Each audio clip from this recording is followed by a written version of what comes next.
Eto na mga idol, may ginawang plano ngayon itong San Miguel Beermen na palitan na ang kanilang import na si Bryan Adams sa second quarter ng PBA Governors Cup. While ayon sa report na kunin ng SMB ang former NBA player ng Washington Wizards na si Sheldon Mack to replace Jordan Adams.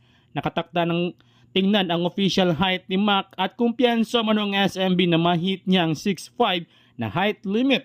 Sa ngayon ay 3-2 na ang standing ng Beermen at hawak nila ang third place.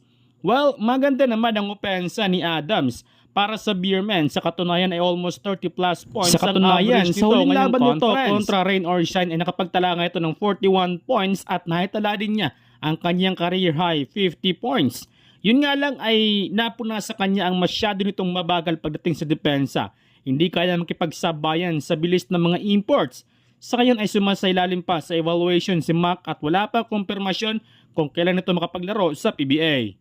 Samantala nakabawi rin itong Talk and Text sa Converge matapos na itong matalo kahapon sa score na 98-91. Buhat mode pa rin si Jefferson, 21 points, 7 rebounds at 10 assists. 17 points kay Ray ng Batak. Habang sa Converge naman, 16 points kay Arana. Habang inalat naman ang kanilang import na si Scottie Hobson. 13 points lang ang naitala nito sa laban na ito. Grabe, simula nang nagsalita si Daniel Defonso patungkol sa farm team ay sunod-sunod na ang kanilang pagkatalo. So far, 2-4 na sila ngayon sa standing.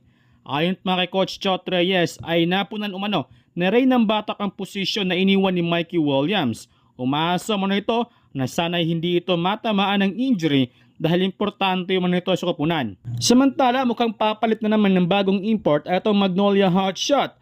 Matapos itong hindi bigyan ng clearance ng FIBA. Ito sana kanilang import na si Shabazz Muhammad.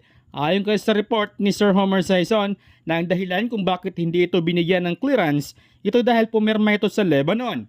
May kontrata naman itong pinirmahan sa Beirut. Kung matatandaan ay pinalitan muna ng Magnolia Hotshot si Glenn Robinson dahil nagkaroon umano ito ng injury. Sa ngayon ay wala pang update ang Magnolia kung sino ang kanilang bagong import.